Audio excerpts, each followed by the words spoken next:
Welcome to Taking Up Space, the podcast with conversations exploring what it means to inhabit our bodies fully without shame or apology and reconnect with our innate wisdom to find healing and body liberation. I'm your host, Cassie Krajewski, a licensed clinical social worker, certified sex therapist, and certified body trust practitioner. For over 10 years, I've worked with women and marginalized folks to reclaim their bodies, their inner knowing, and their lives in a world that often seeks to diminish their voices and experiences. In this podcast, we'll unpack the societal norms and expectations that interrupt our embodiment, like trauma, oppression, illness and pain, and the social constructs of gender, race, sexuality, beauty, health, and weight. My hope is that through this podcast, we'll learn to drop into our bodies and give ourselves permission to occupy space, physically, emotionally, relationally, and intellectually, with more confidence and authenticity. Join us as we challenge societal norms, explore what it means to find wholeness and reclaim our right to take up space as an act of resistance and body liberation. While this podcast might feel therapeutic, it is not psychotherapy and doesn't constitute a therapist-client relationship. This is a good time to mention, too, that this podcast will at times use adult language, so listener discretion is advised. If you are interested in diving in deeper, make sure you check out my online shop where I'm currently offering my Taking Up Space workbook for free. This workbook includes thought-provoking exercises, reflective journal prompts, and actionable strategies that can help guide you towards a deeper understanding of yourself and your needs and cultivate a more profound sense of embodiment and your own liberation. You can find this workbook and other resources at my website. That's inneratlastherapy.com/shop. Welcome to another episode of Taking Up Space. Today, we're diving into a topic that's often deeply misunderstood and mischaracterized in our world and our human experience, and that's obsessive compulsive disorder, or OCD. And who better to dive into this than Bronwyn Shroyer? Bronwyn is a licensed clinical social worker and the co-founder of the OCD training school. Bronwyn isn't just a clinician, though. She's someone who's lived through her own experience of OCD, and now she helps clients and helps other therapists learn how to work with OCD in a trauma-informed and effective way. So part of our discussion today, we're going to talk about what actually is OCD and what it's not, defining what are obsessions, what are compulsions, and is there such a thing as pure O, quote unquote, and also looking at how does embodiment and disembodiment play a role with OCD. Bronwyn is an expert in evidence-based therapies, so she's trained in so many different things, including EMDR therapy, exposure response prevention, and inference-based cognitive behavioral therapy, or ICBT. A lot of our conversation today to explore ICBT. It was a new framework and a new approach to treatment for me. I'd never heard of that before I had met Bronwyn, but Bronwyn explains how ICBT is an evidence-based practice for OCD that can be really, really effective. And I've worked with a number of clients over the years who have had OCD and had really poor treatment experiences with exposure response prevention or even EMDR, but since finding ICBT have found lasting healing. Some of what ICBT talks about is how OCD is a disorder of doubt, trust, and imagination. There's a confusion between imagination and reality. So essentially, OCD is irrelevant associations plus over-reliance on possibility plus distrust in our senses and ourself, subtracting any direct evidence, and that results in obsessional reasoning. Those are not words that I had ever thought about when I was conceptualizing what OCD is. So Bronwyn is going to introduce us to some of these core tenets of OCD and how we can find our way to healing, not just from OCD, but also the co-occurring issues, including PTSD and disordered eating and body dysmorphia. We're going to unpack all of that. I really appreciate Bronwyn's take on OCD because not only does she share from her own personal experience and lived experience, she's really taking up space now in some really cool ways. I mean, she's reclaiming parts of her life that OCD tried to shrink, and she shares through overcoming her own struggles, she's found a way to help others do the same. So, if you're living with these conditions, or maybe you're a therapist listening who's looking for a better understanding of OCD and you're just wanting to learn more, this conversation has something for everyone. It's packed with so much value. And I'm really excited to share Bronwyn's insights with you and have you reconceptualize what you know about OCD. So let's get started. Hey, Bronwyn, welcome to the show. Hi, Cassie. I'm happy to be here.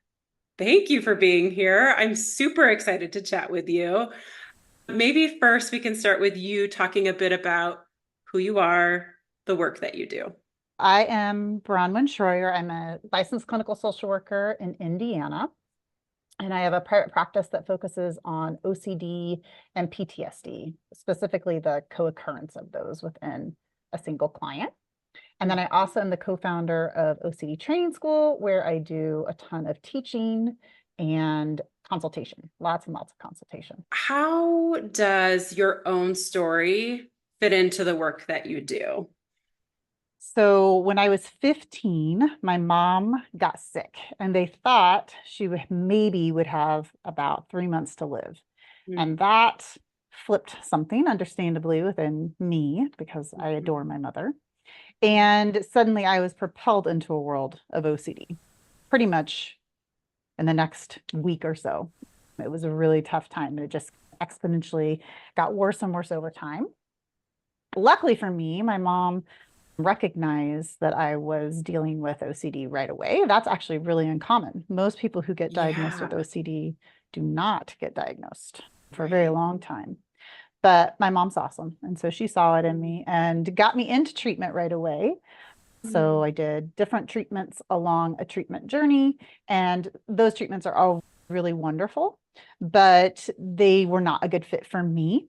And so I kind of just got used to having OCD be a part of my life for a very long mm, time, for about 30 years. mm, And then a very wonderful mentor of mine named Carl Robbins, who works in Maryland, happened to come upon a post that I had posted in an online therapist group and asked me if I had ever heard of inference-based CBT. And I mm, hadn't. And it's an evidence-based treatment for OCD. And so he invited me into his world of learning. mm, And it was definitely my match. mm, ICBT has been amazing for me personally. And then loved it so much that I decided I've got to teach this to other people. So mm, that's where my practice grew, and I incorporate ICBT and other evidence-based treatments into my practice, like exposure and response prevention as well, which is also a really great treatment. But the point of all of that is that you can have multiple treatment tools, and that's important as a mm, therapist because something that's really great may not work for one person. yeah. Some really great treatments didn't work for me. And so you've got to have those additional tools. So that's my mission now, is to make sure that people Mm-hmm, have multiple tools to treat OCD. mm-hmm. Yeah.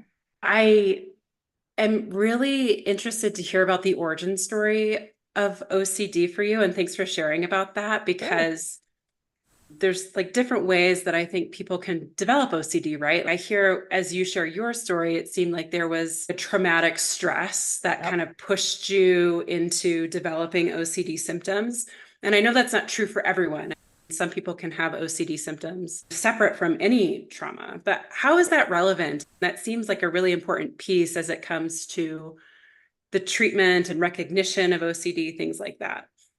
Yeah, I think our field is growing with understanding around that. There's some really great researchers that are doing more and more work around OCD and co-occurring conditions.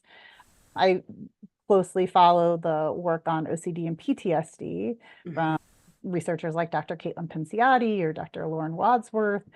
There are others out there too, Nathaniel Van Kirk, Chad Wetterneck. And so there are people out there that are doing really great research.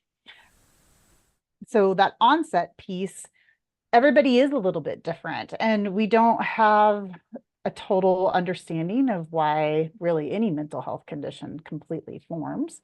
But Yeah. we know within OCD and PTSD, there's quite a bit of overlap. So within Yeah. the population of OCD, about 25% of those people will also have a diagnosis of PTSD. And Mm. within people who have PTSD, about 31 to 41% of those people will develop OCD. So there's a very big overlap between those two areas. And that's been an area that absolutely sparked my interest. As I was Yeah. working with trauma, I was seeing OCD all the time. Work with Right. OCD, I see trauma all the time. So Mhm. those onsets are individualistic, where we know that there's people who develop OCD before trauma, people who develop it within a year of a trauma index event, and then people who develop it sometime after that time frame. So there's Mhm. not a one source kind of thing behind OCD. We Mhm. don't have all the answers, but it's important to take time to understand somebody's Yeah. onset, because if they do have another co-occurring condition, you're going to need to address that as well. Yeah, absolutely. And I'm just thinking some of the symptoms of PTSD could look like symptoms of OCD and vice versa, right? So Yeah. maybe we can take a minute to slow down and really get clarity on what OCD is. What are obsessions? What are compulsions? How do Okay. you define those things? Yeah. So in order to get a diagnosis of obsessive compulsive disorder, you're going to have obsessions, which mean that you're getting these thoughts in your mind that cause a lot of distress. Mhm. Now, there's different lenses to look at when it looks at how do those obsessions come into play. Some theories suggest that those are random intrusive thoughts that get misappraised and then they get stuck. We all get random intrusive thoughts. Right. You may have been standing on a balcony at some point and thought, oh my gosh, I could jump off this, right? Like it's a thought. And then you think, whew, how did that thought get in my head? And you just Mhm. let it go. So Mhm. through that lens, it's these random intrusive thoughts come, but they get stuck and then misappraised, and that causes anxiety. And then in order to get that anxiety to come down, you do a compulsion Mhm. to relieve that anxiety and or to keep that bad thing from happening. And Mhm. there's a lot of avoidance that takes place within OCD as well. So avoiding situations that are going to set that whole entire cycle off. Another theory lens on OCD is through the inference-based lens, which Mhm. says that those thoughts that come in, those obsessive thoughts, actually aren't intrusive like randomly. They're actually created Mhm. through a faulty reasoning process. So what's Mhm. happening within that lens is that you develop a doubt for reasons. You've got a lot of things that you hold in your head that you're using out of context, and you're not trusting your senses and yourself, and you're over Mhm. relying on possibility, which causes a confusion between the imagination and reality. So if you've ever been at night and you've been in bed and you've thought, oh, maybe there's could be something under the bed, especially as a little kid, that Mhm. would be going in with the possibility higher than trusting your senses when you know that there's nothing there. And yet you act as if that's really going to happen. And so Right. that's that confusion between reality and imagination that then creates that doubt. So that's the obsessive end. And Mhm. then compulsions are rituals, either physical rituals we do, such as tapping or checking or hand washing. Those are the things you usually see on Mhm. TV. Yeah. Or mental rituals, which can look like reviewing things over and over in your head to Mhm. see if you can Mhm. remember if you did something wrong, or Mhm. neutralization, where you have a thought that comes into your mind and then you do something on purpose to neutralize it to make it good. Or ritualized prayer, for instance, would be something Mhm. that could be utilized within the mind. Mhm. So those compulsions can be invisible to lots of people, but this all causes a lot of distress and can become very debilitating for people with OCD. It Mhm. impacts your friendships, your relationships, Yeah. work, school, all of those factors. Mhm. I've heard people refer to something as pure O Mhm. as it relates to OCD, and I'm curious your thoughts on that phrase. And I don't think it's actually a clinical phrase. It's a Right. colloquial phrase, right? Is there any validity in that, or what are we missing there? That was definitely something that was on the scene for a long time where people were thinking about Puro. I don't do any of these physical compulsions, so I must Right. only have obsessions. But most, I would say, the vast majority of OCD experts and clinicians both think that's not something that actually exists, Puro.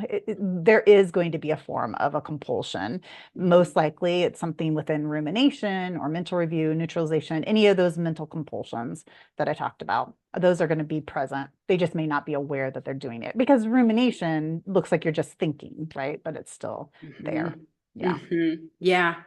Yeah. As you mentioned earlier, for your experience, your mom recognized your development of OCD pretty quickly, right? Yep. But a lot of people don't have that experience where OCD can go undiagnosed for years. And maybe some of that is due to what we were just talking about is I have these obsessions, but I don't see the typical compulsions of what's associated with OCD, maybe in culture or media or whatever. How can people recognize if they might have OCD? Maybe they feel really anxious or they have anxiety, but maybe haven't considered OCD. What's the question that could be helpful for people navigating that? I think the question probably is, there's probably several, but one Sure. of them would be noticing the thoughts that you're having. Would Mhm. other people think that those are realistic within the setting that you're in? If you have a bunch of family members around you, and this isn't to say that there aren't sometimes just family members who aren't seeing things the way you do, and that's very Mhm. valid. But when you take that, you have this experience where you're worried about something and nobody else is really worried about it, Mhm. or you think you're having weird thoughts or Mhm. strange thoughts, those are times when you may want to check in with somebody and see if they feel like you have a diagnosis, especially when you pair that up with compulsions.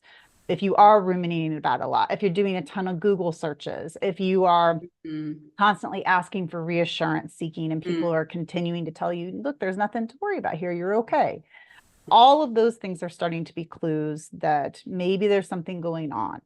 And OCD in the media gets portrayed more of, you need to have things just right, like all your books Yeah, are beautiful, or you're right. stacking food and containers that all look great. And Mhm. that's not OCD at all. It has nothing to Mhm. do with any of that. OCD is going to be very ego dystonic, meaning it's going to go against your values. And there's so many different types of doubts that come into play. So if Mhm. you're having doubts that maybe you're attracted to children and that totally scares you, that's a Mhm. very big sign of a very common form of OCD, which is pedophilia Mhm. OCD. If you Mhm. have doubts around, you really do love spending time with your partner, but then you have a doubt of, but maybe I don't really love them.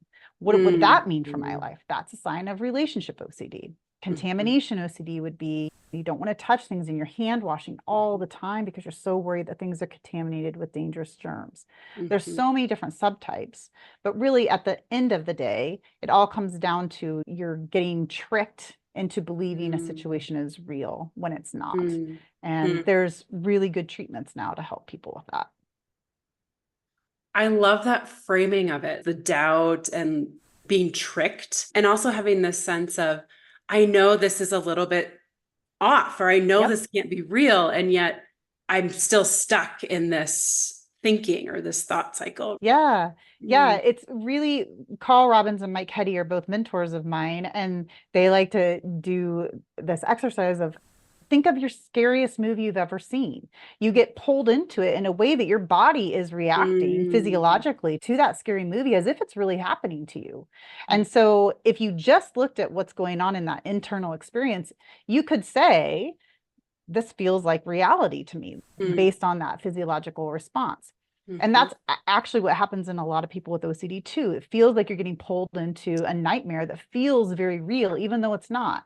And no one with OCD is stupid for believing the doubts that you are Totally. getting pulled into. People with OCD are often really smart. And I Mhm. like to say that people with OCD have like file cabinets in their mind. They hold Mhm. facts and rules and Mm. tons of stories that they've heard or experiences that they've had that on paper actually do look like they're evidence for that doubt. I'll give you an example from my own Mhm. OCD. When I was younger, I truly was very worried about anything happening to my family. That was Mhm. absolutely terrifying to me. True for a lot of kids in general. They don't want anything Mhm. happening to their parents. But for me, it was way overblown. And it was all going to be my fault if something did. So if you have that kind of thought process going on too, that might be a clue that there's some OCD, that these irrational things that you are looking at, if they were to happen, it's still going to be your fault. So one of my biggest doubts was around locking a door at night. If it was bedtime, that was like my trigger time. And then I would have that doubt, but maybe the door is not locked. And I would go to lock the door. I could see it was locked. I could hear that I had locked it. I felt that it was locked, but yet I would doubt all that sense data.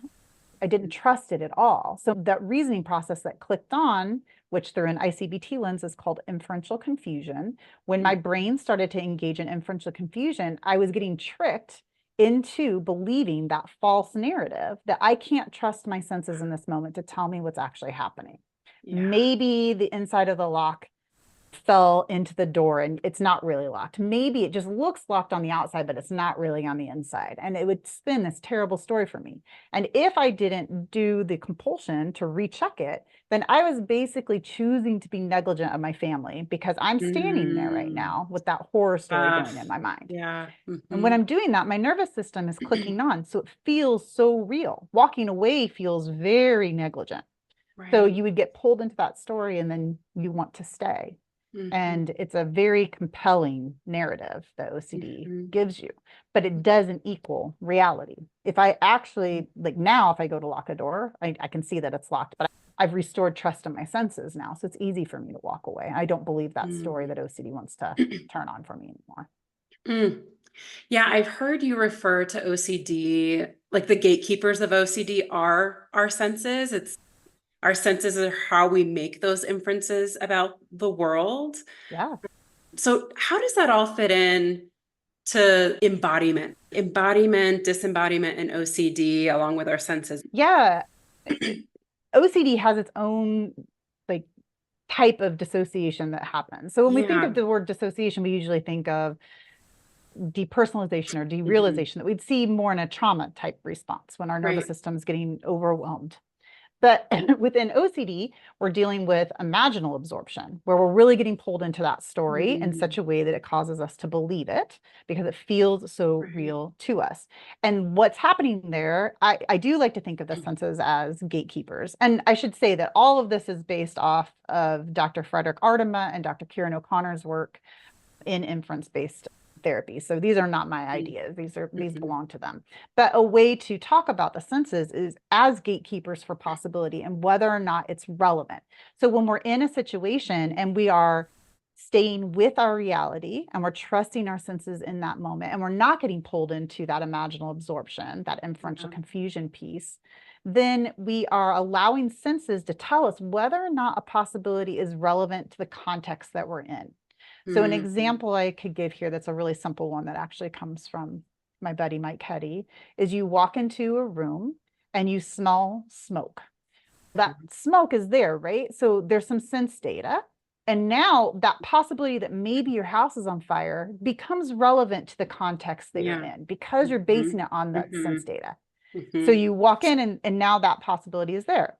If you have OCD though, and you're going into inferential confusion, you're going to walk into the same room, but no smoke's going to be there. There's not going to be any sense data that shows you that there is a fire at all. And yet, even though those senses are saying there's nothing to worry about, that inferential confusion process is going to pull that possibility of, but maybe there's a fire in the wall. Remember you read that story one time about a fire being in a wall. So it happened to somebody else. Maybe it could happen here.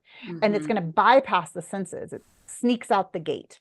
It comes into your awareness, but it's irrelevant to that context. And that's what's going on within OCD. What a great example. I have so much, like my compassion is just growing as you're talking about the experience of this, of just how scary and confusing and consuming all of this process really is, and just feeling really stuck, right? I'm stuck in this lack of trust in myself. I have this doubt and this crisis of imagination, right? And I feel a little bit powerless in how to work through it, right? Yeah, very much. And one of the things that helps keep that going for people with OCD, and we know this from literature with Dr. Ardema and others, is the feared self that's underlying all of that. So if you don't listen to your OCD, then there's the chance that you're going to become this person that you don't want to be. The same process that brings about obsessional doubts on all the other things that somebody has also brings up a doubt about the self. So for instance, mine is that I would maybe become a negligent person in some way. My OCD never revolved around purposeful harm. So I never had things like I'm going to purposefully stab someone, or Right. maybe I'm really a secret serial killer. None of those things ever happened for me. But all of mine was linked to, you're going to do something, Bronwyn, that's going to be negligent in some way accidentally, and it's going to hurt people. It's going to hurt people you love. Not locking a door, not keeping people healthy, those kinds of things, not praying correctly, all of that. And so when you don't listen to your OCD is so self-reinforcing, it also has that self-doubt right there. So if you walk away from listening to the first doubt, maybe I didn't lock the door, then you're immediately hearing, oh, if you aren't going to listen to it and do the compulsion, I guess you're choosing to be this feared self then, right? Because you are probably going to be negligent if you don't listen to what the OCD is saying to begin with. And all of it isn't based on anything that's true. I really appreciate how you're framing and thinking about OCD. And I know you mentioned exposure response prevention is another way of looking at OCD and also the treatment of OCD. So what's the real difference here? Can you explain? Because I think most people who've been diagnosed with OCD or have gone through some treatment, it's looked probably like an ERP process. Not as many people know about ICBT. So help us explain the differentiators here. Yeah. Okay. So ICBT is newer. It's been around for about 30 years versus ERP, which has been around 60 years. We do have a solid research base on both of those treatments, but ICBT is going to be a much more cognitive model. So you're going to be really looking at how that doubt gets formed and then why you don't need to listen to it, which is then going to allow you to realize you don't need to do those compulsions to begin with, because there's nothing under the doubt that's actually true. It feels real and it looks like it's based on really solid logic, and that logic on paper can look really good, but it doesn't belong in that context. So that's what ICBT is going to do. It's going to work on that faulty reasoning process of inferential confusion and take that apart. ERP works a little bit differently. So in ERP, exposure and response prevention, you're going to look through all of the obsessions and compulsions you're doing and the things that you're avoiding, and you're going to start to learn to encounter those triggers in a way that's going to help you learn you can tolerate the distress, which is going to eventually hopefully bring that distress down for you. And at the same time, you're going to learn to do response prevention, not do those compulsions, because that's a well-worn partnership, right? I get this doubt and now I do this compulsion to get the anxiety to go away. So you're going to not do that, so you can learn that there's some safety in not doing that. The bad thing is not going to happen. ERP, I think, gets a bad reputation sometimes because people will see maybe some very over-the-top kind of exposures that are like over-learning. And the people that do those, I do think mean well by doing those. They're trying to help you know that no matter what, like you can handle these things, right? The bad thing's really not going to happen. And if you ever encounter having to stick your hand in a toilet, you're going to be okay. You can get through it. But a lot of people don't do exposures that way. And I would encourage anyone who's doing OCD treatment that ERP is not a bad treatment, even though you may have heard that. It can be done with totally values-based exposures, very gently done, really exposures where you're just going to be engaging in things that you've avoided, things that you want to add back into your life. So it can be a great treatment as well. So having both of these is a really nice powerhouse combo for OCD treatment community. Is it too simple to say ERP is more behavioral front facing and then ICBT is more cognitive? I think that's exactly right. Yeah. Okay. Yeah. With ERP, you're definitely going to be focused on changing your behaviors in relation to those things that are causing you that anxiety, that fear. And then also keeping yourself from doing those compulsions when you're doing it. ICBT, you're going to be doing a lot of talking.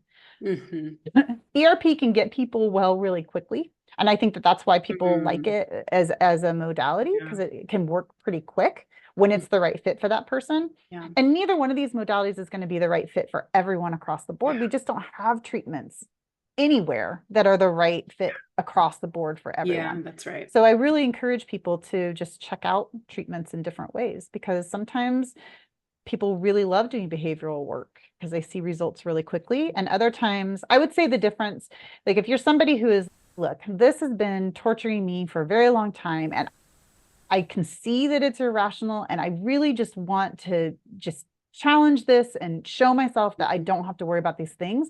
ERP may be a really good fit for you. And if you're somebody who really wants to understand the how and the why of how you're getting tricked and why you get the specific doubts you do, then ICBT is probably going to be a good fit for you. But ultimately, it's great that we have treatment options.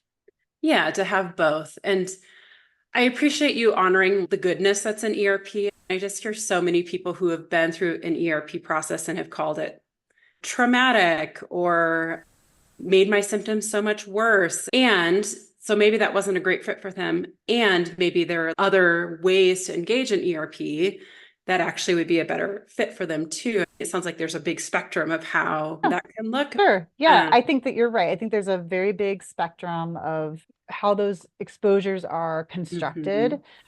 Somebody comes to see me and I always give the options of treatment. Most people who come to see me now are choosing ICBT, but that's probably because my name's associated with ICBT and they just have it in their mind. That's what they want anyway. But if I were to be doing ERP with somebody, I'm only going to do exposures that are based on that person's values. And I think this is true for the vast majority of ERP therapists. No one's going to do an exposure that they themselves wouldn't do. So that's something that is important. But also really looking through a justice-based lens and not having people do anything that if you are dealing with somebody who has a religious background and they also have some religious scrupulosity, we're not going to have them take their holy text and write things in it that may go against their faith just to do an exposure. We're going to do that in a different way. But there's a lot of ways to do exposures. And I think if people are interested in ERP, they just need to find a therapist that's going to do that the way that's going to still be effective for you, but it's going to be in a way that you want to have that done. I know another model that you incorporate into your therapeutic work is ego state work or parts work. Yes. Yes. Can we talk about how that kind of weaves into PT and OCD? Absolutely. So this is also a very hot topic within OCD treatment right now. I don't do IFS work. That's just not something that I'm trained in. So ego states work is the parts work that I do. I think most of the talk is around IFS and OCD. And I think it all depends, just like everything, it depends on how it's applied.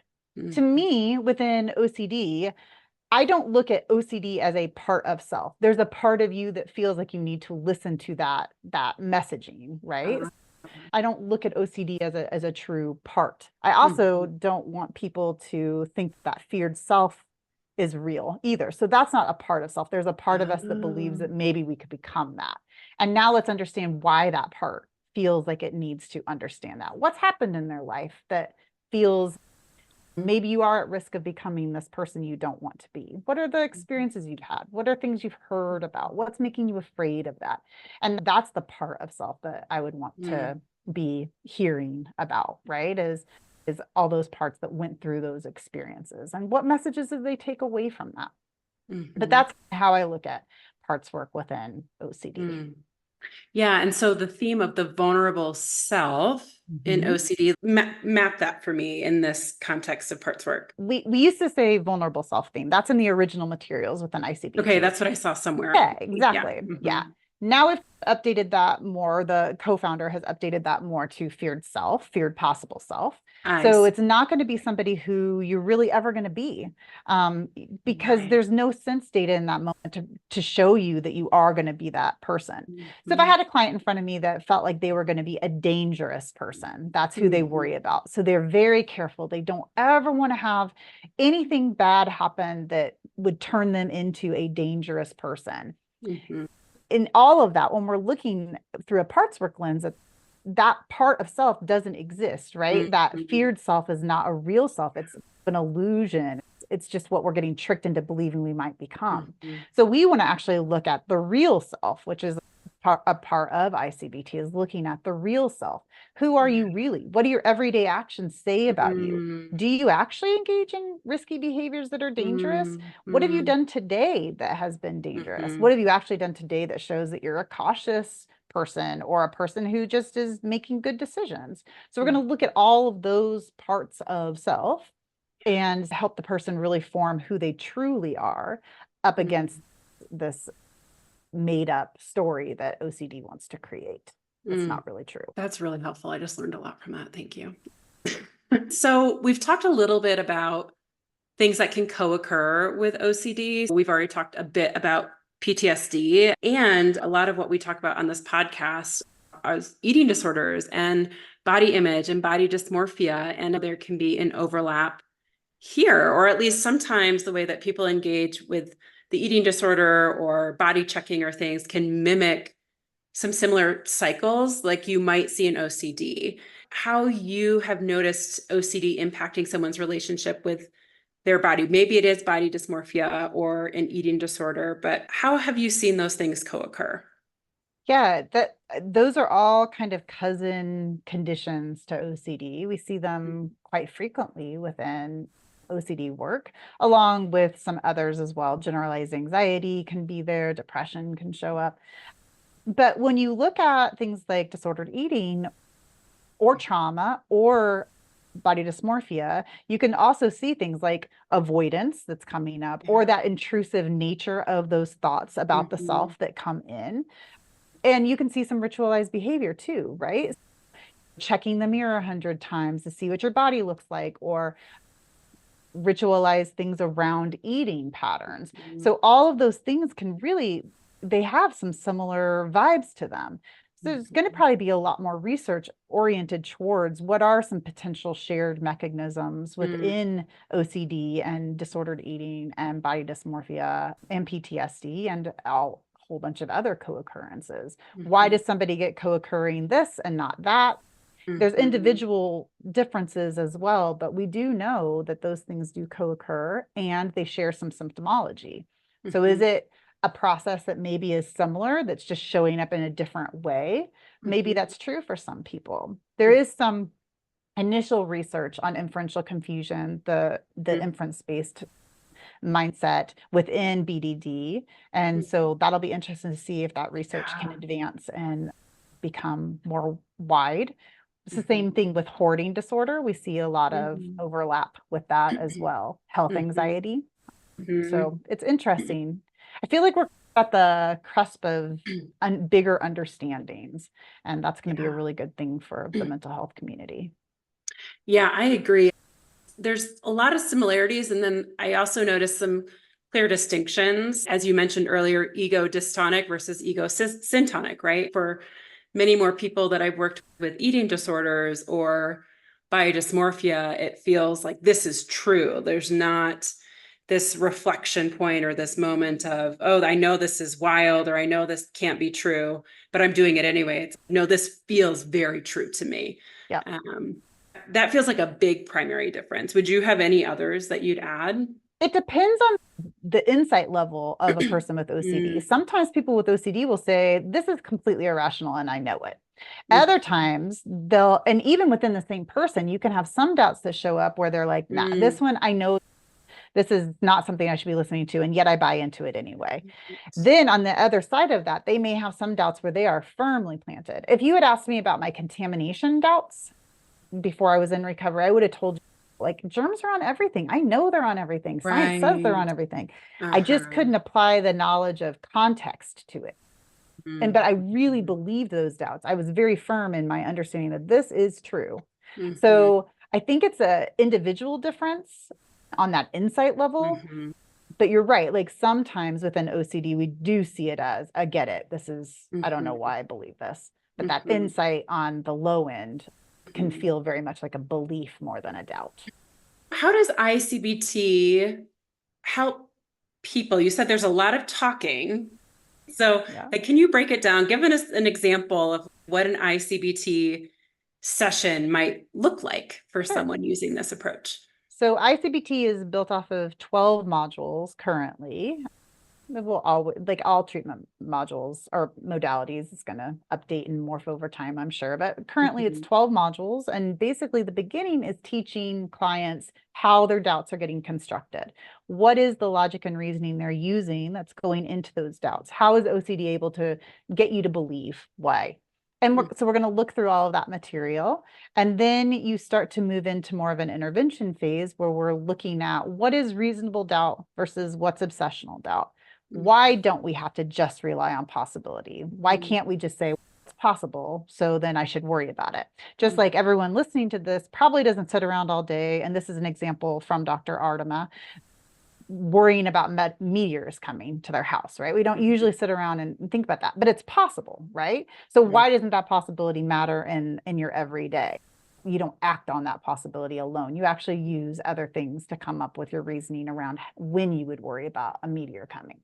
So we're going to work through a lot of their doubts and their examples by helping break down now why they're using all that really cool stuff that they know, but just out of context and in a way that OCD's been able to kind of twist for them to make it feel like it's relevant. So then we're going to break that down. And then we move into a phase of consolidation of that learning. How does it all come together? And so everybody's different on a treatment journey. Sometimes people take 16 to 20 sessions. Other people are going to be in treatment a lot longer, especially if they have something that's like a co-occurring condition that's also intertwining.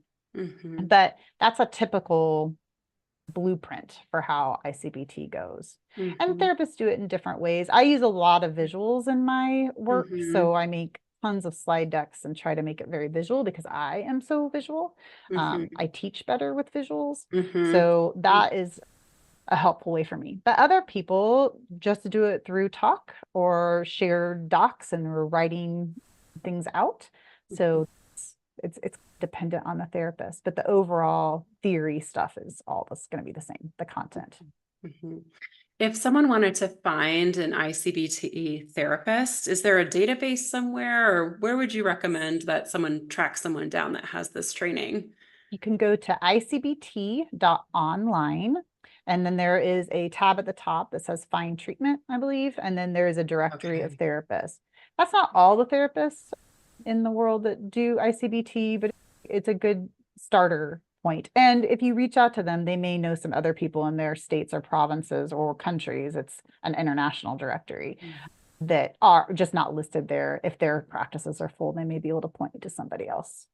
Yeah, amazing. I think that's such a gift. And I love that it's growing in awareness and people are starting to seek it out because I just think again, we need options. Yeah. I think it's a great option. Yeah, it's a really good one. And if you're looking for an ERP therapist, you can go to the IOCDF website too. So if that's something that piques somebody's interest, iocdf.org has a very big directory of ERP therapists there, and OCD specialists. Yeah, great. Bronwyn, what does it mean for you to take up space in your own life right now?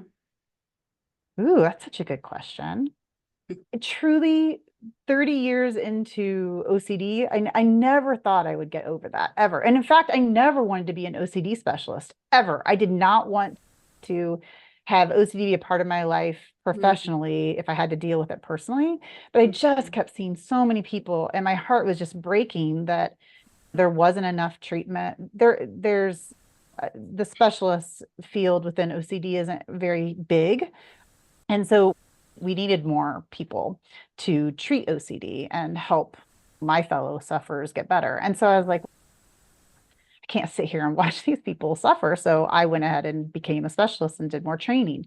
And in the middle of that, I was still dealing with my own OCD. So to find a treatment modality that worked for me and to ever be able to say that I'm in recovery, let alone remission, like recovery. It's been like way over a year now that OCD does not enter into my world. At my worst, OCD was a part of just about every moment of my day.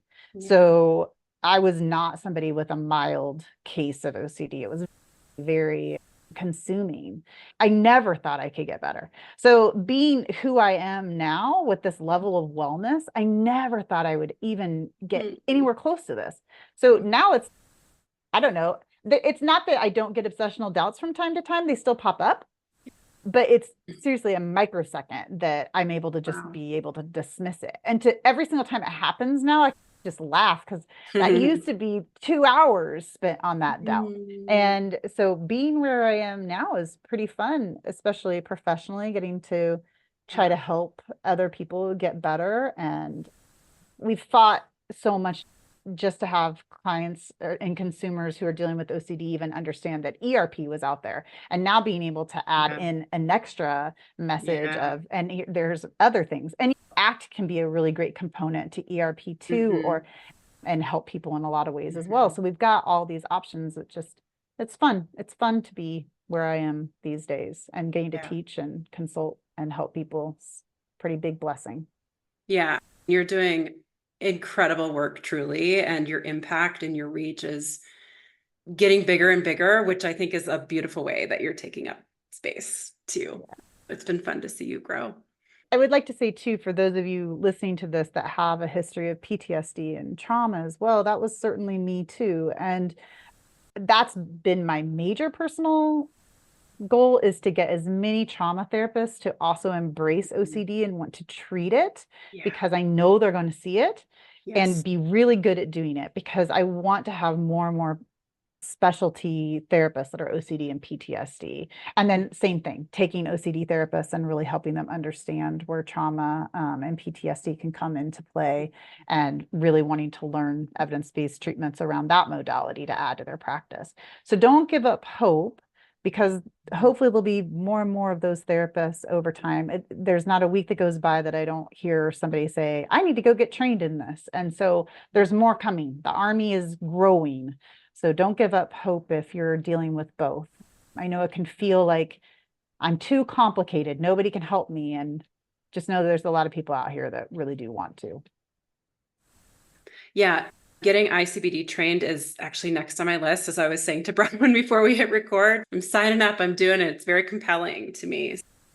Good. Uh, so if folks wanted to connect with you further, Bronwyn, or keep track of the work that you're doing, how do you suggest that they do that? Yeah. So OCD Training School is my business for teaching and consulting. We actually have an ICBT self-help course on there as well that was done in partnership with Dr. Artema. So that's on there for people who are needing help but want to learn about ICBT. It's not going to be a therapeutic thing, but you can go on there and learn about ICBT in more detail. So Mhm. that's there. But that website is a good place to follow our blog and see the trainings we have. And then email for me is bronwyn@bronwynshroyer.com. Yeah, amazing. Bronwyn, thank you for You're being who you welcome. are and doing the work that you do, and for being on this podcast. It's been a treat to talk with you. Thanks for having me and allowing me to share that message. For everyone else listening, thanks for being here too, and I hope you find some ways to take up a little more space this week. Thank you for listening to Taking Up Space. I hope you enjoyed today's episode and found it to be a resource for you in your own embodiment, healing, and body liberation journey. I hope you can continue the conversation with me over on social media by sharing your thoughts, offering your ideas and suggestions for future episodes, or just connecting. You can find me on Instagram at Inner Atlas Therapy.